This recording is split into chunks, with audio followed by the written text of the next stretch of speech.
G'day, g'day. Okay, I want to discuss today where you're going with the actions that we've created over the last week. And I believe that you're steering them slightly in the wrong direction, so I need to sort of correct you a little bit. Most of you would have realised by now that we asked for a dissolve of this government and set down a 10-point plan to make that happen. And that we asked the Attorney-General to speak up in the public media and answer to the questions put of him as to why he fails rule of law. So the Attorney-General, being without rule of law, cannot run a country. So what's he doing? So we asked for a dissolve, and this is where we're going. There is no other answer here because of what happened in 1975 when they dissolved and installed a foreign power as your government. We seek to undo this, reverse a foreign power as our government, and install a de jure Parliament of the people instead of this banking power that exists in our lands. Now, if the Attorney-General is proven without rule of law, and he is outside of the Constitution, we've already demonstrated that he must step down and vacate office immediately. But this isn't going to happen.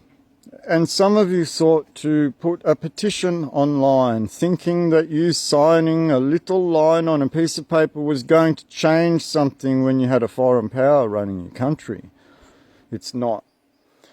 The unfortunate thing that the Sydney criminal lawyers have done, and I don't know whether they've done it on purpose, is to drive you towards this petition. And I'm going to be flat out blunt to you.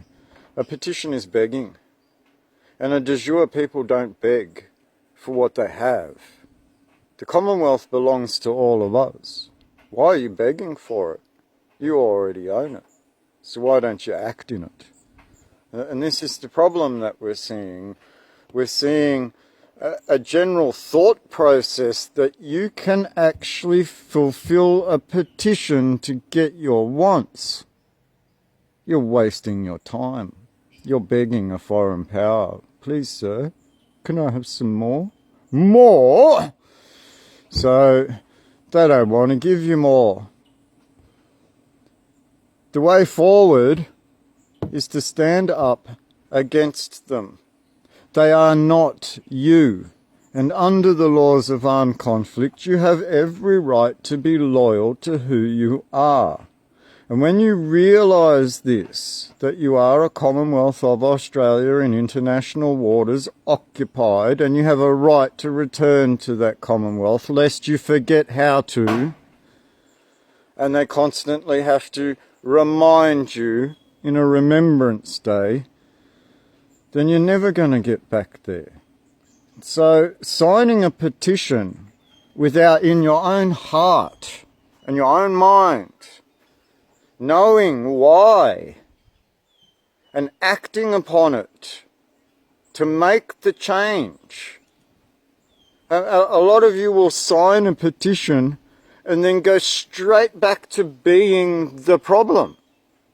Instead of addressing yourselves and what you've done and who you are in this equation and how you abandoned your Commonwealth, and you must return to it lest you forget. It's a two-edged sword here in that it's partly your problem and partly the government's problem. And you have to recognise as a people who you actually are in this equation as the Commonwealth of Australia occupied. When you can see that, you'll see the occupier for what it is under the laws of armed conflict, given the burden of warfare that it pushes upon you, which is written in the laws of armed conflict. So you can see directly by understanding the rules the way they operate against you. And it's not a petition that's going to fix it. All a petition's going to do is show them that there are numbers out there and show that they'll get concerned that there's numbers out there. But it won't worry them.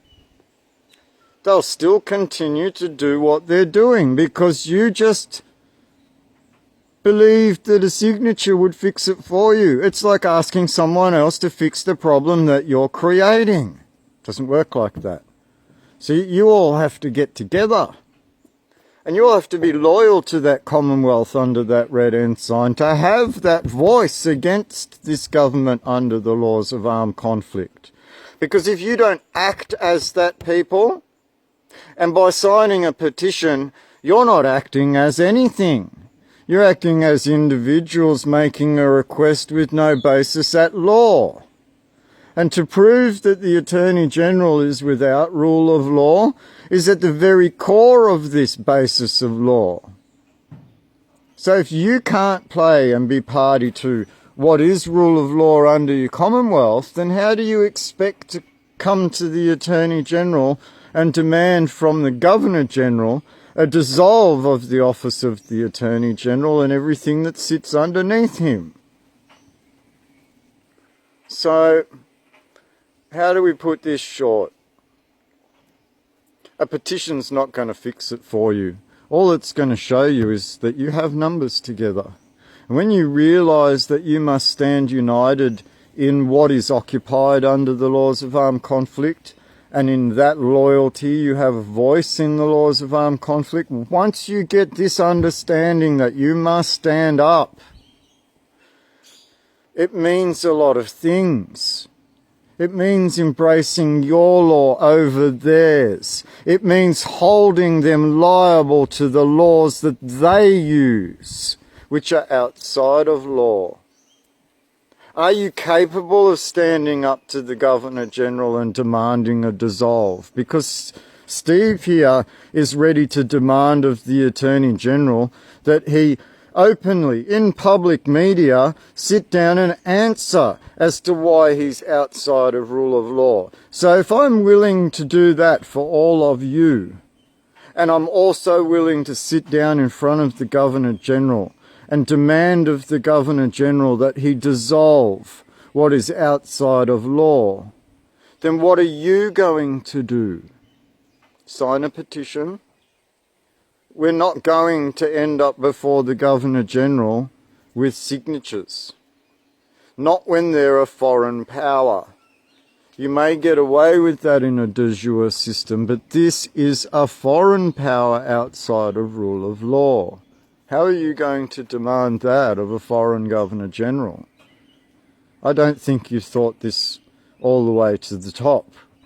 So, you want to fight this Governor General at law instead of with weapons?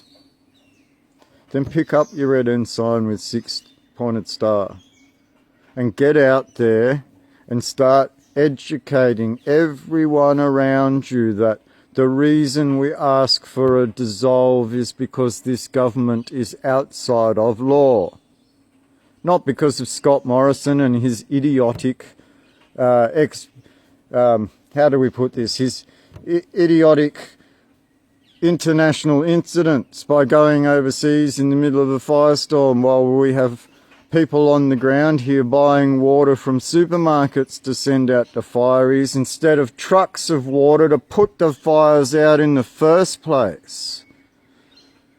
So really, you are now looking at a government foreign to you, basically telling you, so what? It's up to you.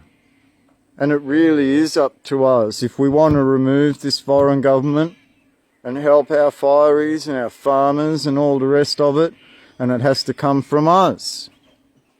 We have to stand with that red ensign. We have to go to our Lord Mayors. We have to tell him no more. We are not wards of the state. They are a foreign power under a foreign oath, and they will vacate office. This is the bottom line. You want to dissolve what is outside of law, then you're going to have to stand up for what is in law, your Commonwealth, with your red ensign. And you're going to have to stand to that Constitution, and you're going to have to demand of anybody outside of it to either step down or come into that Constitution. Because the current government doesn't operate under your Constitution. It's under a different lineage and uses a different Great Seal of Australia.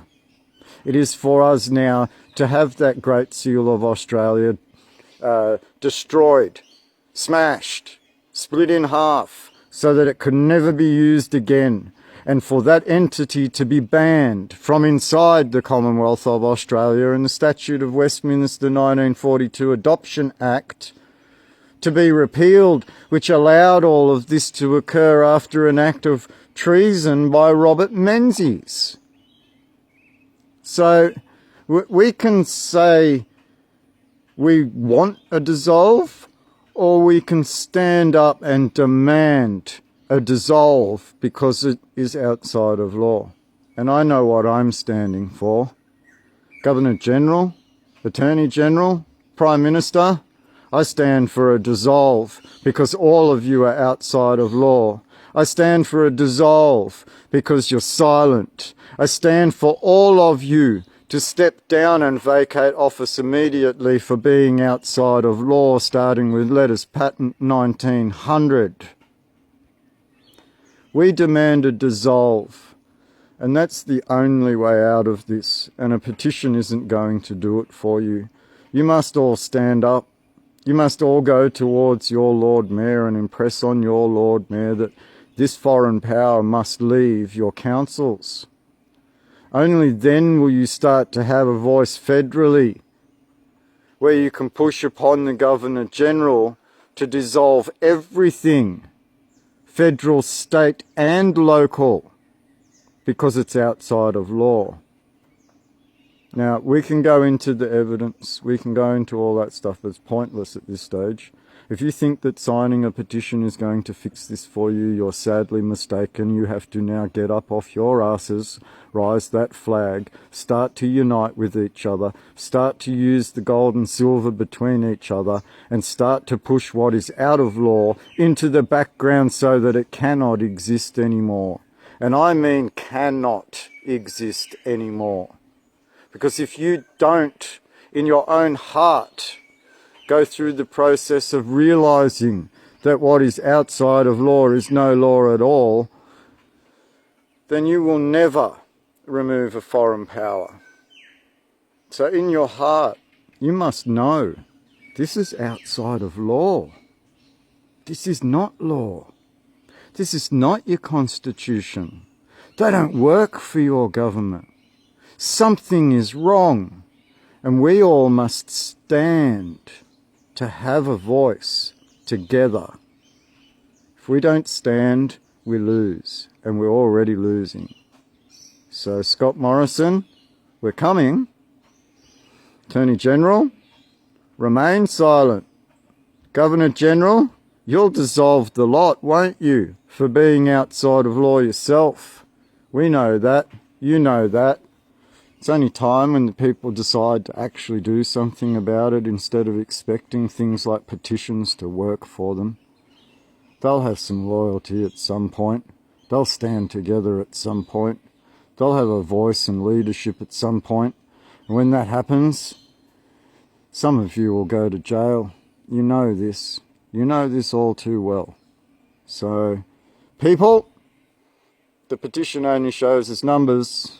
You actually have to get off your asses.